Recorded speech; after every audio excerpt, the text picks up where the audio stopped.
My name is Lucy. I am 29 years old. I left my old life behind. I flew to a new country with just one suitcase. I did not tell him I was leaving. I did not wait for goodbye. I just left. 3 months ago, I was still with him. His name was Ben. We lived together in a small flat. At first, I was happy. Ben was kind, funny, and full of dreams. He talked about the future. He made me laugh. But dreams do not always stay the same. People change. Love fades. Pain grows. Before we continue with the story, I'd love to hear from you. Which part of the world are you listening from today? Leave a comment below. And if this story touched your heart, please subscribe for more simple and emotional English stories. Ben stopped talking to me. He came home late every night. He was always on his phone. He never looked at me when I spoke. I asked, "Is something wrong?" He said, "No, I'm just tired." But I could feel it. I was alone even when he was in the room. I wanted to fix things. I tried to cook his favorite meals. I cleaned the house. I smiled even when I was sad. But nothing changed. He did not smile back. He did not say thank you. He just looked away. Every day I felt smaller. One night, I found a message on his phone. It was from a woman named Clara. She said, "I miss you already." My hands shook. My heart felt heavy. I did not cry. I just stood there looking at the screen. I waited for him to explain. He didn't. He took his phone and walked away. That night, I sat on the floor in the kitchen. The lights were off. The house was quiet. I thought, why am I still here? I did not sleep. I made tea, but I did not drink it. I stared at the wall. Morning came, but I felt no light inside me. The next week, I stayed quiet. I watched him leave for work. I watched him come home and go straight to bed. I asked no more questions. He gave no more answers. My heart was full of silence. One evening, I opened my laptop. I searched for flights. I looked at pictures of other cities. I saw tall buildings, blue skies, smiling people. I thought, what if I start again? My chest felt tight, but also a little warm. I closed my eyes and said, I can do this. I booked the flight the next day. One way. No return. I picked a city I had never seen. I did not tell anyone. Not even my mother. Not my friends. And not Ben. I packed my things at night. I put only what I needed in one small suitcase. Clothes. A photo of my dad. My passport. On the last day, I made breakfast. He did not come to the table. I did not call him. I left the plate there and walked out the door.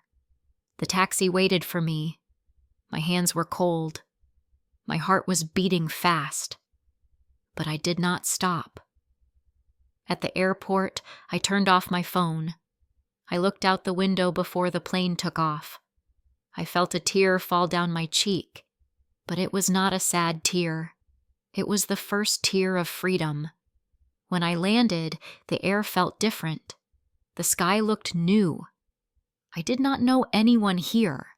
I had no job, no home, no plan. But I felt light. I felt strong. I walked out of the airport with slow steps. Every step was mine. Every step was away from pain. I found a small room to rent. It had one window and a soft bed. The walls were white. The room was quiet. I sat down and looked at my suitcase. I whispered to myself, "You did it." I bought a simple phone. I did not call Ben. I did not call anyone. I just walked in the new city. I saw children play in the park. I watched people drink coffee and talk. I heard music from a shop. Everything was new. Everything was real. At night, I missed my old life, but only a little. I missed the idea of love, not Ben. I missed the sound of laughter, not the silence we shared. I missed myself. And now, I was finding her again. One morning, I got a message. It was from Ben. He wrote, "Where are you? Please come back. I'm sorry." I looked at the screen. I did not feel sad. I did not feel angry. I felt nothing. I put the phone down. I walked outside and felt the sun on my face. I was free. I did not reply. I did not need to. Some words do not need answers. Some doors stay closed. I walked to a small market and bought fruit. The woman at the stall smiled at me. I smiled back. It was a small thing, but it was real. That night, I wrote my name on a piece of paper and stuck it on the wall. Just my name. No other name beside it. No message. No past. Just me. I looked around the room and whispered, "This is home now." The first few weeks in the new city were quiet. I spent most of my time walking. I walked past schools, parks, shops, and bus stops. I watched people from a distance. I listened to how they spoke. I tried to understand their words. At first I felt small, like a stranger in every place. But slowly, that feeling changed. Each day I learned one new word. Each day I looked up at the sky and said, "You are here now. You are safe." I found joy in little things. A warm cup of coffee in the morning, the sound of birds outside my window, the peace of walking without fear or questions. No one asked me where I had been. No one reminded me of Ben. It felt like my past stayed behind when I stepped off that plane. One morning, I saw a small sign in a shop window. It said, "Help wanted." I looked inside. A woman stood behind the counter smiling. I stepped in and asked if she still needed help. She asked me if I could clean, wash dishes, and keep the place tidy. I said yes. She didn't ask many questions. She just said, "Come tomorrow." That was it. My first job in a new city. It wasn't big. It wasn't special. But to me, it was the first stone in my new life. I cleaned floors. I washed cups. I wiped tables. My hands were tired at the end of the day, but my heart was proud. I was working for myself, for my future, not for someone who didn't see me. At night, I would lie in bed and listen to the wind. Sometimes I thought about Ben, not because I missed him, but because I still didn't understand him. How could someone change so much? How could someone stop caring and not say a word? But the truth was, maybe I had changed too. I had stopped asking for his love. I had stopped expecting kindness. I had learned to live with empty days and cold nights. That was not love. That was just habit. And habits can be broken. I had broken mine with a one-way ticket and a suitcase of quiet courage. One day, while I was wiping the shop window, I saw a young couple across the street. They were laughing, holding hands, eating ice cream from the same cup. For a moment, something pulled at my heart. Not pain, not regret. Just a quiet reminder that love still existed somewhere.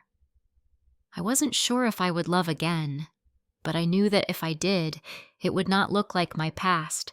It would be soft, safe, and kind. I smiled and kept cleaning. My boss, Linda, was kind. She didn't talk much, but she always said thank you.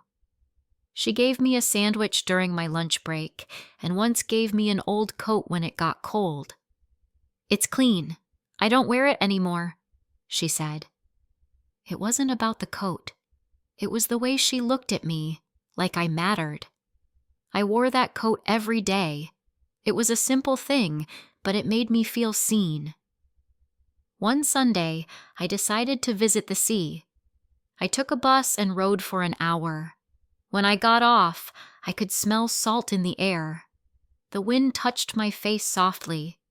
I walked to the shore and sat on a bench. Waves rolled in slowly, one after another, never stopping. I watched them and thought, this is how life moves. It keeps going, even after storms. I took off my shoes and walked along the water. My feet sank into the cold, wet sand.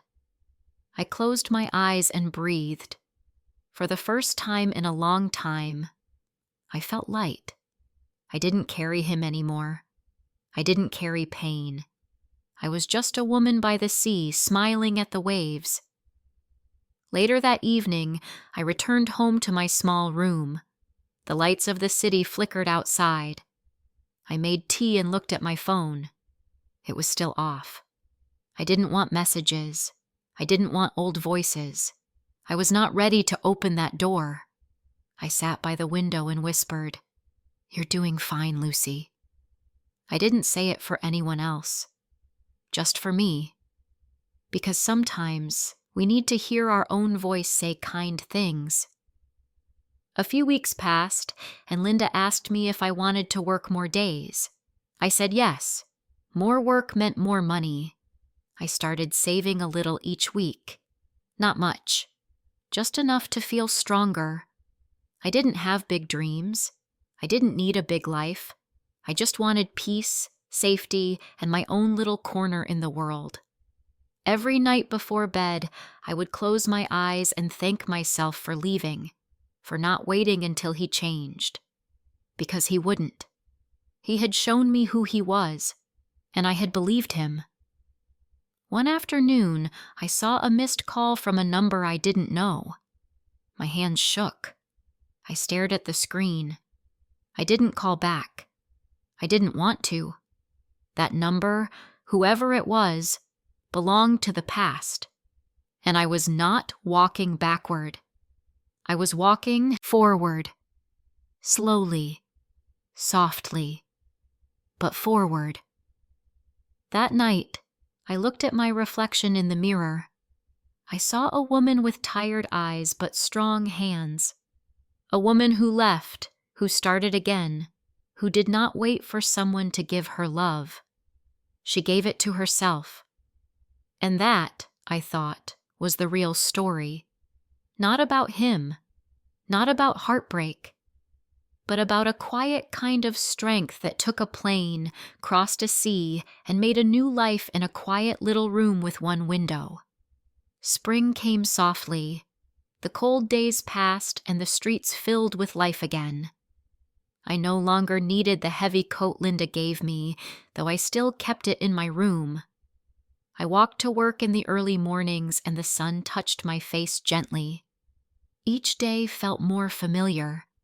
The shop where I worked smelled of warm bread and fresh flowers. Linda started giving me small tasks beyond cleaning. She showed me how to take orders, how to speak to customers, how to smile even when I felt tired. At first, I made mistakes. I dropped a cup once. I gave the wrong change another day. But Linda didn't get angry. She just said, "It happens," and moved on. That small kindness helped me grow. One afternoon, a man walked into the shop. He had brown hair and kind eyes. He was around my age and wore a green jacket with a torn sleeve. He asked for coffee and sat by the window. He came again the next day and the next. Always the same order, always the same seat. He smiled when he saw me and asked how my day was. At first, I just said, "Fine." But then I started asking him back. His name was Jack. He was a painter. Not famous, just someone who loved to paint things he saw in the city. Parks, old buildings, people on benches. His voice was calm, and he laughed with his eyes. We talked a little more each time. Slowly, our talks turned into something warm. I did not think I was ready for anyone. I still carried scars. I still had quiet nights where memories of Ben came like shadows. But Jack was not loud. He did not rush. He just showed up. With his quiet smile, with his soft voice, with a small notebook full of sketches. One day he showed me a drawing of a woman standing near the sea. Her face looked out at the waves. Her hair moved in the wind. I looked closer. It was me. I didn't speak for a few seconds. He said, "I hope you don't mind. I saw you there once." I smiled, but my chest felt tight. I had never been drawn before. I had never been seen like that. After that, Jack and I started meeting outside the shop. We walked through the park. We sat on quiet benches and talked about nothing. He asked about my favorite food, my favorite color, my favorite book. I didn't ask much about his past, and he didn't ask about mine. We just stayed in the present. It was the first time in a long time that I felt peace with someone. He never tried to fix me. He never asked why I had come to this city. He just let me be myself. But still, some nights were hard. One evening, after a long day at work, I found myself thinking of Ben again. Not because I missed him, but because I wondered why I stayed so long, why I let myself become so small. I stood by my window and looked at the lights outside. I thought, maybe it wasn't just him. Maybe I was afraid to be alone. Maybe I believed I didn't deserve more. But I do now. I know that. I know what silence feels like. I know what distance feels like when someone is right beside you. And now I know what it feels like to laugh without fear, to speak without walking on glass. A few days later, I got a message from a friend back home. Her name was Ellie. We had lost touch after I left. She asked how I was, said she missed me. I replied slowly, unsure of what to say. I told her I was fine, that I had a small job and a quiet life. I didn't talk about Ben. I didn't need to. But I did say this. I feel like myself again. It's not a big life, but it's mine. Ellie sent a picture of the park near our old flat. It looked the same. Ben might still walk there. He might still sit on the same bench and check his phone, not knowing I'm on the other side of the world, rebuilding the pieces he once ignored. I felt no anger, no pain, just space. A space that used to be full of him, now full of light. Jack asked me once if I wanted to go with him to see a small art show. I said yes. The place was small, the paintings full of color. He introduced me to two of his friends. They smiled, shook my hand, asked about my work. I felt shy, but also proud. I belonged there, not just in that room, but in this city, in this life. No one knew my story. No one saw me as the girl who left. They just saw Lucy, and that was enough. That night, Jack walked me home. It was quiet. The stars were out. He stopped near my door and looked at me. "You seem stronger lately," he said. I smiled. "I am," I replied. "But I'm still learning." He didn't say more. He just nodded and walked away. And I stood there, hand on my door, heart full of something new. Not love, not yet, but maybe the start of it, or maybe just the start of trusting myself again. In bed, I pulled the blanket over my shoulders and closed my eyes. I wasn't waiting for messages anymore. I wasn't looking back. My life was not loud. It wasn't big, but it was mine. And finally, that was enough. A few months passed and the city felt like home. I no longer walked with my head down. I looked people in the eye. I greeted neighbors. I knew which bus to take without checking the signs. I had favorite streets and a favorite bench near the river. I even had a favorite cafe where Jack and I would sometimes meet on Sundays. Life didn't feel like something I had to run from anymore. It felt like something I could hold. At the shop, Linda trusted me more. She left me in charge when she had to go out. She taught me how to order supplies and how to count the money at the end of the day. It made me feel proud. I had no papers to show my past work, no fancy resume, but she looked at me and said, "I see how hard you try." That was enough.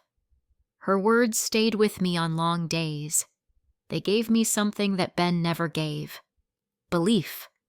Someone believed in me again. Jack and I grew closer. Still slow, still soft. Like water around stones. He never pushed. Sometimes he didn't call for a few days, and that was okay. When he did, we met and talked for hours. We laughed about small things. We spoke about music and art and how hard it was to cook rice just right. He once told me, "You smile differently now than when I first met you." I didn't know what he meant at first, but later, when I looked in the mirror, I saw it too. My smile reached my eyes. It wasn't hiding pain anymore. It was real. One evening, as I closed the shop, I saw rain start to fall. I didn't have an umbrella, but I didn't care. I stepped into the street and let the rain fall on my face. It was cold, but I laughed. A real laugh. My clothes were wet. My shoes made soft sounds as I walked. But my heart felt full. I thought, if someone had told me a year ago that I'd be smiling in the rain in a new city, I wouldn't have believed it. Back then, I thought I'd be stuck forever. I thought my life would always feel like walking on broken glass. But here I was, free, soaking wet and laughing like a child. That night, I wrote something on a small card and put it on my wall. It said, "You don't have to go back." It wasn't just about Ben. It was about all the times I had tried to fit into someone else's world. All the times I stayed quiet so someone else could feel comfortable. That part of me was gone now. I was learning how to speak, how to feel, how to live on my own terms, and it felt right. A few days later, I got a letter from my mother. She had found my new address through Ellie. I opened it slowly. Her handwriting was shaky but warm. She said she missed me. She was proud of me. She didn't ask me to come home. She just said, "If this place makes you happy, stay. You are stronger than you think." I cried when I read that. I hadn't told her everything. She didn't know how much I had broken before I left. But somehow, she knew I needed space. That's what love looks like.